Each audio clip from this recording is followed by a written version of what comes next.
Hello and welcome to Mr. E's Watch Reviews. Today we have a very special unboxing. Basically, this is the brand new watch from Touraine. It is called their Heritage Racer. This is one of their very first, fully custom, trying to do it all themselves kind of a setup. Basically, the Touraine Heritage Racer, they've gone through a lot of different research and development on this thing. And I got to be honest, I can't remember what the price tag is. I want to say it's right around $400. I know you're gonna be like, "Oh, that sounds expensive." Well, yes and no. Basically, for the $400, you're going to get the watch, a super nice box, and essentially 3 straps. Now you can pay a little extra and it will come with a 4th strap, but you have to pay extra for the extra premium strap. Again, we're just going to unbox everything real quick. Now, this is not a paid promotion, although Dave told me I could keep this for myself, but I know Dave needs to get as much for his money as everyone else in the world. So this watch, I'm going to wear it for 1 week at the shop. Now, just so y'all understand and know why we're doing this, essentially, this thing has got some kind of special, I can't remember if it's PVD or DLC or it's one of them 3-letter, acronyms. It's got a special coating on there, and the coating is supposed to be extremely scratch resistant. Well, we're going to test that. We're going to field test it. I'm going to wear it personally for 1 week on the milanese strap and on the new ultra premium strap that they're offering. And basically, after I get done reviewing it, it's then going to go to Old Line Watches up in Maryland, my buddy Jeremy. Jeremy will then send it to Ed Carney over at Walk Around Watches, and then it's going to make his final stop at Duncan, the Time Bombardier, and I'm going to let Duncan keep the watch. Unless Duncan knows another reviewer that we can get to review it, and then wherever this ends up, that's where it's going to wind up staying. And the reason why is that, I don't want to make the guys over in the UK. So my phone stopped recording just all of a sudden because it was full. And yeah, so I don't know where I left off. But at any rate, Touraine has spent a lot of time, money, and research and development on this watch. They went through 3 case molds. The only thing that is particularly off the shelf is the Seagull ST1902 movement that is in it. You can actually find that movement in a number of other watches. But yeah, at any rate, as you can see, we have a nice little card here. Looks like they've got the watch regulated down to plus 11 seconds. We will double check that. And we will also be double checking it at the review time. Let's see. Don't want to bend all this up. All right, so let's pop this thing out. This is the first time I've actually got to see this in person. We did a live show not too long ago. I got to see what all the contents would be then. All right, which way does this open up? Looks like, there we go. So we have the Touraine Heritage Racer. All right. So I don't know if y'all can see all that. No, you can't. Hang on. There we go. All right. So introducing the newest masterpiece, the Heritage Racer Tachymeter Watch, a timeless tribute to the golden era of motorsports inspired by the iconic designs of the 1960s. This watch is more than a timepiece. It is a piece of history wrapped around your wrist. Crafted with meticulous attention to detail, it embodies Touraine's mission to deliver unparalleled quality and value. So, very nice foam. Ooh. Okay, so let's see, what all do we have in here? You have your user's manual and your international warranty card. All right, that is very good. And let's go ahead and slide this bad boy on out of here. First, I want to take a peek at this bracelet. And again, all the bracelets, except for the NATO strap, that one has spring bars that come with all this, but everything else has got quick release bars. Hang on one second, my puppies are going crazy. Okay, so what was I saying? All right, so each of these have got the quick release spring bars, so you don't need the tools for that, but they did include this super badass tool here. Comes with nice little metal caps and everything like that for popping the spring bars in and out for when you want to switch over to the NATO. This is a very, very nice tool. Damn. All right, I might have to buy one of these tools from Dave because that's really nice. And since I'm going to be a good guy and send this to everybody else, I really want to keep this part. I really do. I really want to keep that, but I'm not gonna. I'm gonna let whoever winds up with this, which honestly, this is a lot nicer than I was expecting it to be. Not that I didn't expect it to be nice, Dave, but damn, I don't know if I want to give this one up. So, little funny story. Yesterday was my birthday. This showing up to the house was the highlight for my birthday. I had actually bought 2 season passes to go to Kings Dominion. For those of y'all that don't know, Kings Dominion is a big amusement park here in the state of Virginia. At any rate, the gist of the story is that yesterday was the very first day that they were closed during the week. So I drove 2 hours up to Kings Dominion and to find out that they were closed. So I was really tempted to go full Griswold on them. Good thing I came to my senses and did not. But at any rate, yeah, this was the highlight of coming home. This was actually here. So this has got this special, I don't know if it's PVD or DLC. I'll have to go back and double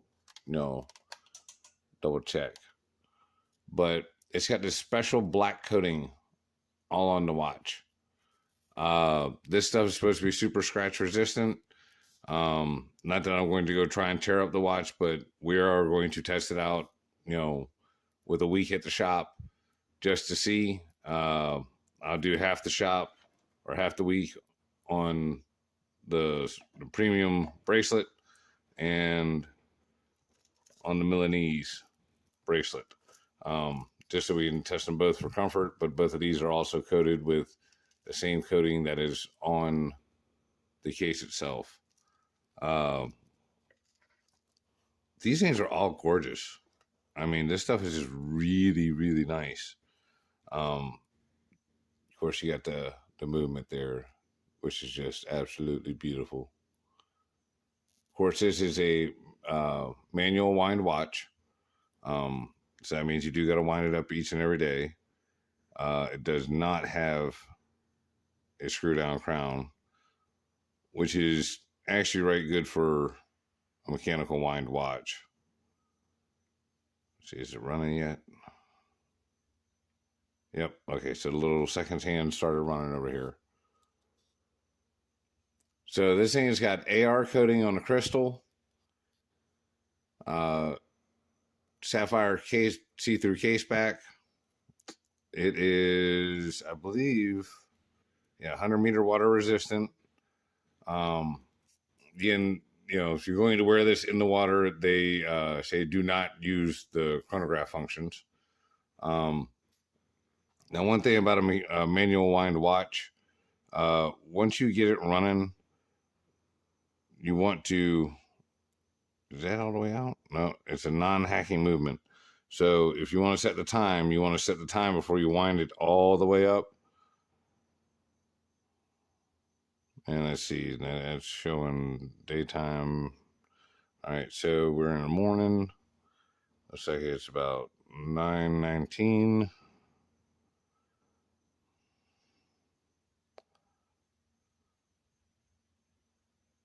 Is that right? Oh, whoops, I went a little too far. There we go. We're going to give this thing a good wind up, and we're going to stick it on the time grapher just to see how good it is running. I like the hands that they used on this. I prefer more of a sword hands kind of a setup anyways. Those are very swordish. I would definitely call them sword hands. You know, they're not quite as wide as some of the others, but this does have a ceramic bezel and sapphire glass, so that way it's, you know, more scratch resistant, again, with that coating. Let's go ahead and pop this thing on the wrist. Of course, today I'm wearing my Rolex because I'm on vacation all week. Oh man,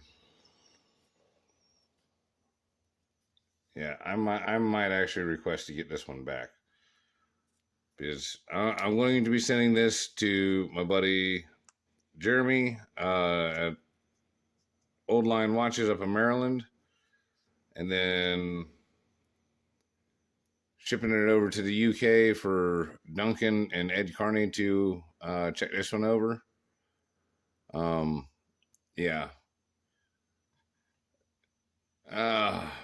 Yeah, I might have to ask for this back. I really, this is very dope. Like, I don't have an all black watch, and I mean, honestly, I'm not into chronographs, but I really like the way this one looks. I mean, just the kind of color layout and everything like that. I mean, none of this is stuff that I would typically pick out, but I really like it. And you know, like I said, I'm not being paid anything. You know, like I said, it just, I was told I could keep the watch, but obviously, you know, like I said, you know, y'all hear me. I'm trying to share the love here with my other fellow YouTubers, so that way, you know, everybody gets a chance to check it out. And that way Dave ain't got to send out fucking 15 million watches. But yeah, I mean, this leather is very nice. It fits really good. I mean, that feels nice on the wrist. And I mean, that chronograph movement, very nice. Pushers are excellent. And I mean, that jump back. Wow. Wow. All right. So let's check this thing out on these other bracelets. I do like this leather. Like, this is really, really nice, high quality leather. And again, you get the quick release. So you just pop it off. All right, let me get these other straps unwrapped, and I'll be right back. Hang on. All right, y'all. So here it is on the Milanese mesh. This is dope. I mean, I like this. This feels very good. I could probably snug it up just a little bit more, but this feels like it fits good. You know what I'm saying? There's only two watches that I have with the Milanese mesh. This one and the Sonner. Yeah, that's nice. I mean, that feels really good. Yeah. So this is like a 22-inch lug width. We'll do some measurements and everything here in just a few. I will say this part right here popped up pretty easy using my little tool, but trying to get this bad boy to snap back down took some finger pressure. It took some oomph. So you may need to use a little screwdriver to get it to flip back down. Not that that's a bad thing. Like, it's a nice tight fit. And again, I may not have it lined up quite right with these little notches in the back because I didn't see them. Let's see if we do. But see, you just put your little tool in there, pop it, and then make sure you get that little groove there lined up, and I bet you it pops in a whole lot easier. Yep, that was a whole lot better. So when you're lining this up, the little notch right there, you want to line it up with these little grooves, because that's the different placements. Otherwise, you will have one hell of a time trying to get that thing snapped down, because I had it a little cockeyed. But so I really like that bracelet. Like this is very nice, very high quality. That's very dope. All right, so hang on a second. Let me unwrap this one. Okay, so it took me a second to get the premium bracelet swapped over. One thing I'm going to tell y'all right now, like the bracelet is very, very nice. I believe though, because of this coating that they have on all the metal, it makes the on the fly adjustment just a little stiff. It's either that or there's got to be some stuff down in there, because I had to put a little bit of oil on it to get it to work better. One other thing, Dave, when you watch this, I'm pretty sure some people are going to be cussing you when they go to size this thing up. Essentially, this thing has got double-sided screws. So you have this that goes all the way through, and then you have this super itty-bitty teeny tiny thing that screws into the end of it. I essentially had to take one screwdriver like this, and you have to hold it on both sides. So I had it, locked in there like this, holding that, and then doing this at the same time. It's a pain in the ass. Oh my God, was it such a pain in the ass. But this is a very nice bracelet. The articulation on it is quite nice. It's got the H-link style setup. Let's go ahead and slip it on the wrist. And again, quite the nice fit. This is actually the first time I got to put it on. Of course, you can see all my fingerprints from me fiddling with everything and getting the gun oil on it. But yeah, I can definitely see this being the way to go with this. I mean, this is just nice. And I mean, in certain lights, this looks more gunmetal to me than black. But as you roll it around, you can just tell, like, it's, gunmetal to black is what it looks like. And honestly, this really reminds me of the rims on my C10. They're called chromium black. But yes, I'm definitely digging this. Yeah. Yep. I've changed my mind. Like I said, I will send this over and let everybody borrow it, but I'm going to have to send a little money with it so that way it gets shipped back home. Because I want to keep this one. And that really says something, because I'm not a chronograph guy, but I really like this. Let's throw it on the time grapher. And then we're going to put it on the NATO strap. But, I mean, for the value of money here, you're really getting a shitload of watch. Well, what is the Seagull ST1902's lift angle? I want to say it's 49 or 50 degrees. We'll let it run for a second to see how it does.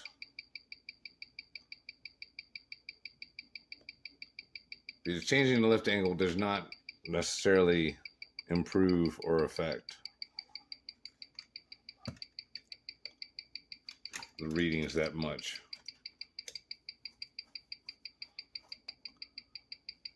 Oh, can y'all see that?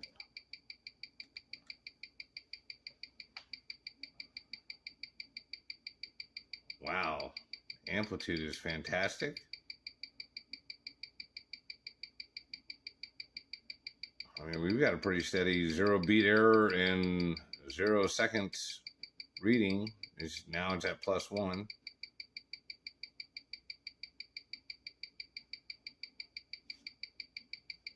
I'll have to double check with Dave what the amplitude is, or not the amplitude, but the lift angle is on this.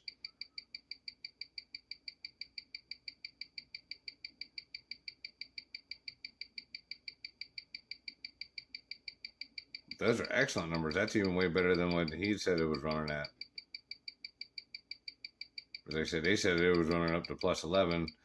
That may have been, and again, I've just come to find that, you know, sometimes you got to get the watches running and the oil's moving. And especially a watch like this, because it's mechanical wind, it might just take a couple of times of running it to see how good it actually will run. It's kind of like an engine, you know, on a car. You got to break it in sometimes, you know, let all the oils get into where they're supposed to be, and the best way that happens is by everything moving around. Wow, that's very respectable. All right, so you guys have got what the plan of attack is here. You know, I'm going to wear this thing for a week. You know, half the week on each one of the metal bracelets. Obviously, we're not trying to mess up the rubber and the NATO. Plus, they don't scratch. So when you guys watch this video, if it seems like something's a little off, I'll go ahead and let you in on it. Basically, I've had technical difficulty after technical difficulty this morning, and now it's evening time. So at any rate, yeah, like you'll probably notice that the hours just jump like drastically. The gist of the story is that I didn't do any measurements or anything else like that. I'll give you all the measurements real quick. But there's a whole bunch of things I forgot to cover on this and has not gone as planned. And I got to be all about my legitimacy and my integrity here. Like, you know, I wanted y'all to see me unboxing it as I unboxed it. So this is just how it's going down. But going across the case, looks like we're measuring in at 43.3 millimeter. With the crown, 44.6. And at the pushers, it's 46.7. Make sure we are zeroed in. Yep, we are zeroed in. And we are measuring at a 13.1 millimeter thickness. Like I said, in here is 22 millimeter. And again, you know, quick release spring bars. So we can just pop that out, get an actual inside measurement. 22 millimeters on the nose, dead nuts. The loom shot I got earlier wasn't terrible, but since it's getting darker out now, because again, I tried doing this originally like 8, 9 o'clock this morning. Let's see, we'll go ahead and get that snap back. Oh, tag on it. This thing is a super tight fit in here. And of course, the fucking AC machine's going to turn on. There's par for the course.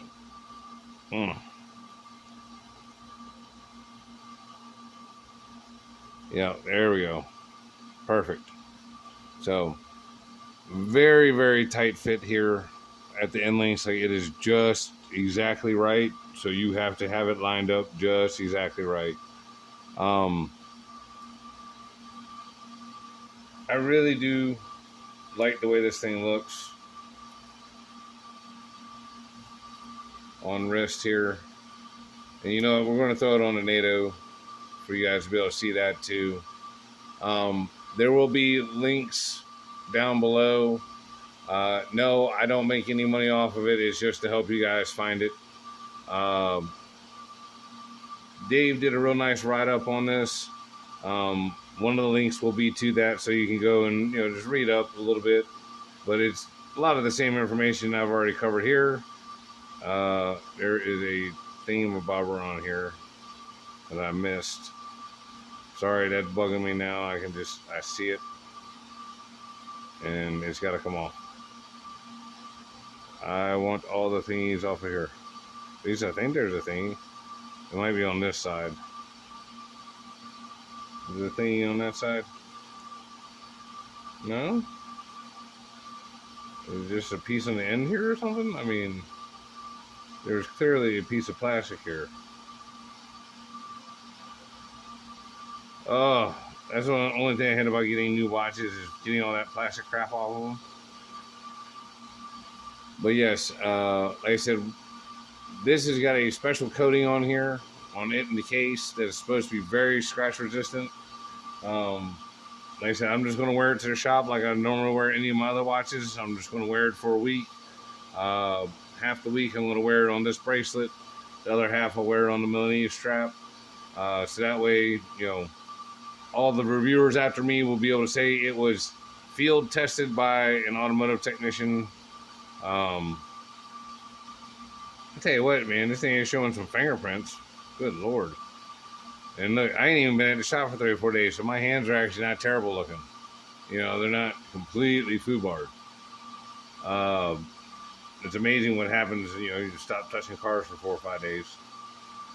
So, I really like this, and the Seagull movement that is in it is actually one of my favorites. I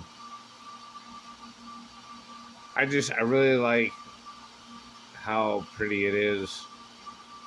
You know, I know it's one of the older movements that's out there. But yeah. And again, because I think I'm gonna edit this into the more towards the middle of the video. Y'all will see in just a little bit. Dave did decide to go with double-headed screw links on this. You know what I'm saying? He got the idea from his Omega Speedmaster and all whatnot.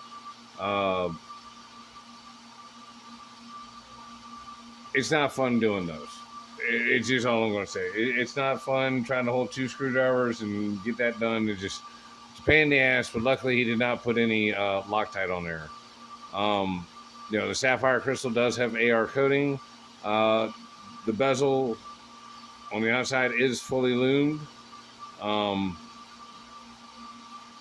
It's still a little hard to read because the letters and numbers are small. But the bezels, the dial and the hands and everything like that, or excuse me, the indices and the hands are loomed also. And everything glows pretty decent. Like I said, we're going to take it inside and, you know, or matter of fact, I'll probably just turn off the lights out here and get it to glow right good. Yeah, let's go ahead and switch it over to the native strap and see what we got there. Okay. Pop those out there. And I would imagine the spring bars, you know what, I saw them. They were down the bottom here. There's one of them. There's one of them. Where's the other one at? Where are you at, you little bastard?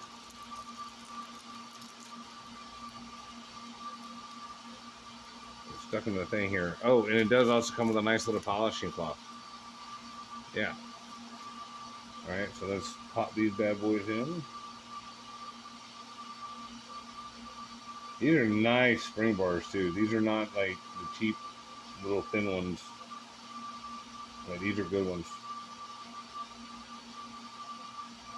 Man, it's got some spring to it too. Good Lord. Alright, hang on. Alright, you're in the hole. Go in the hole. Oh Lord.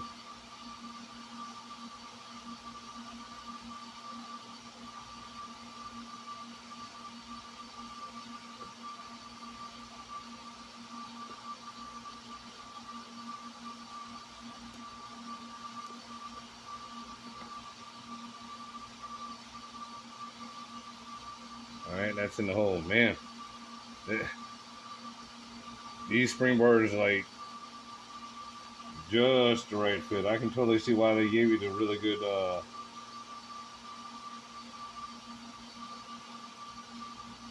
spring bar tool now. The half-ass spring bar tool is not going to get it done. Alright, so we got them both in. Yep. All right, let's slide this off of there. Check this bad boy out.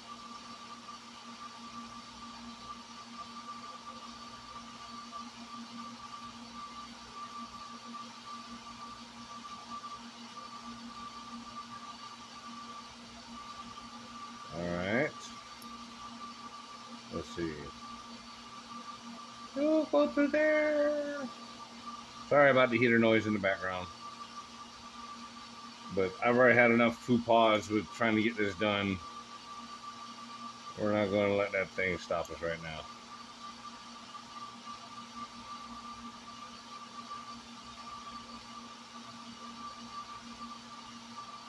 Huh. Now, one of y'all will probably be able to answer this for me, but I'm guessing this is supposed to go up through there like that. Well, no, that don't make no damn sense. That won't work. How am I doing this incorrectly here? I gotta be doing something wrong. Why would they do that?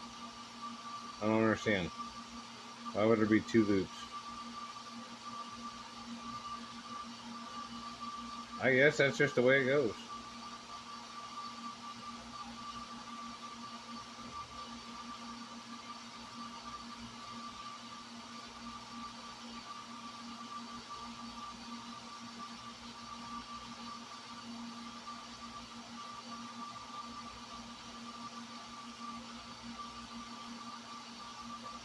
I really gotta say I like the way this strap feels.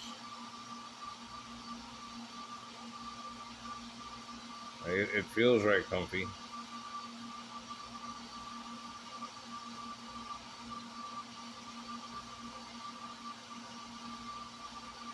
Ah, yeah. I guess that's what I'm supposed to do with that. I'm supposed to double tuck it like that and back through. But yeah, I mean that feels right good. That's not real rough or itchy on the skin or anything like that.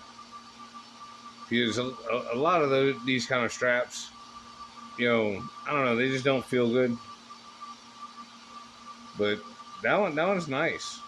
Like the nylon it's made out of is soft and pliable. Like it doesn't feel too thick and hard. It's not jagged up against the skin like a plastic tag in the back of a shirt or something like that. It don't feel like that.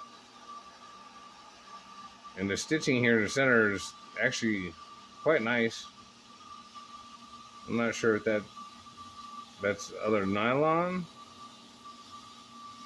or if that's actual fabric. But I like that. That looks good. Out of the four here, I would definitely probably lean towards this one, the Milanese. Just because you can do all kinds of on the fly adjustment with this, like right off the back. Um, I do like this premium bracelet also. We will see how these two do, but I got a feeling that the mesh will do better, scratch wise, all that kind of good stuff. But I mean, what a combination! Like I said, the price point on this watch here is a little bit higher than most of their watches. But again, it's pretty custom stuff. Like I said, this is a one-off case mold that they had made to fit the movement and everything like that, and to meet all their other specs and the lug width for the bracelets and everything. Other than that, the only thing that's off the shelf, again, according to Dave, is the Seagull movement, which again, they're checking them and regulating them and make sure that they're running reasonable and even writing down what the reading was. So that's pretty decent for the under $500 price point. I had to double check the website again. I want to say these are right around like $400 something, like 440 or something like that. But again, for that price, you're getting the three straps. This NATO here, this beautiful leather strap, and the Milanese mesh. So for a little bit, I think there's a little bit of extra upcharge, and you can get the 4th bracelet included also, which this thing articulates and feels very nice. And I mean, honestly, you know, I'm very torn between this one and the mesh. Like I said, I like the way this one feels. It's got a nice heft to it that the mesh doesn't have. This does feel good, and it is like very quality and hefty, but you know what I mean? It just, that bracelet weighs a little bit more than this one does. Oh yeah, we need to throw this thing on a scale. Let's see. Weight and all its variations real quick.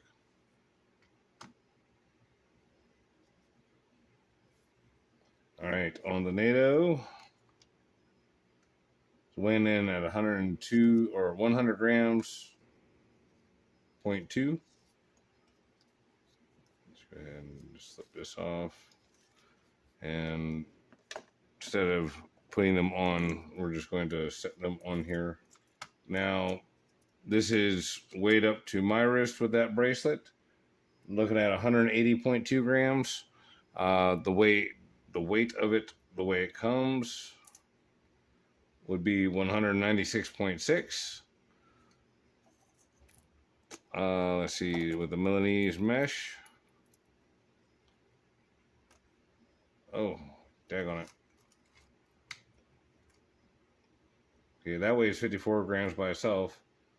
All right, so that one weighs in at a 134.2. And again, that might be why this one, I like it just a little bit better because it's a little bit closer to that sweet spot of 140 grams that I usually wind up in. And then let's see, we have with the leather at a super light 87.5 grams with the leather. So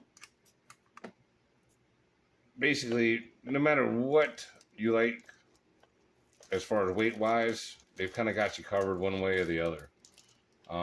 Whether you like it heavy, whether you like it light, and you know, having 3 different straps straight out the box, I mean that's pretty damn all right. You know what I mean? That already gives you a lot of versatility and lets you change up and do things that you know you don't normally get to do with a watch unless you go out and spend even more money. You know, like you done bought the watch, and now you got to buy accessories for it. It's kind of like getting a Harley Davidson and then having to go out and get all new chrome. Yeah, it can really hurt the pocketbook. So, at any rate, let's do another loom shot.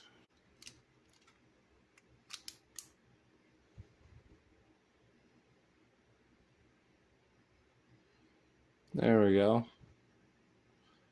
So, like I said, the bezel is loomed, but the writing is so tiny, it's hard for the camera to pick up on all that. Let me just step outside real quick. So I had to hit it with a glow stick real quick, so you can read it a little bit better now. But yeah, it's just the lettering and the writing is very tiny on the outside edges of the watch. So, you know, it is loomed, you know, and I can see it right decent with my eyes, but again, the writing is so small, it's hard for me to read. But again, I'm not wearing my glasses, but I'm nearsighted, so yeah. But yeah, the hands and indices look like they glow pretty good. I don't know how quite long it will last because they are all quite skinny. But again, it's a chronograph. It's not a diver. So, you know, loom is to be expected as such. It's kind of like a dress watch. If it's got loom on it, you're just, you know, does it work? Yes. Does it last a little while? Yeah. Okay, well, that's all it's expected to do. But like I said, y'all will be popping back in on the other part of the video now. You can watch the end or whatever. Most of y'all, you know, do what you want. But like, subscribe, go check out Dave's website, La Touraine. Please go check out the Heritage Racer. Um, my first impressions of this is, you know, I really like this thing. I just hope this coating is everything that Dave has been told it is. So that way this watch stays looking like this. And then, you know, like I said, guys like me can go out and make a purchase with confidence that it'll still be looking good years down the road. Because like I really like the idea of a black watch and a black metal watch. But, you know, for obvious reasons, because how bad I scratch up just regular bare metal watches, I don't really relish the idea of it. But this looks like some kind of anodized coating. Like it looks like shit that they do on the automotive stuff. So I don't know. I'm interested to see how good it's going to hold up. We shall find out. All right. Enjoy the rest of the video.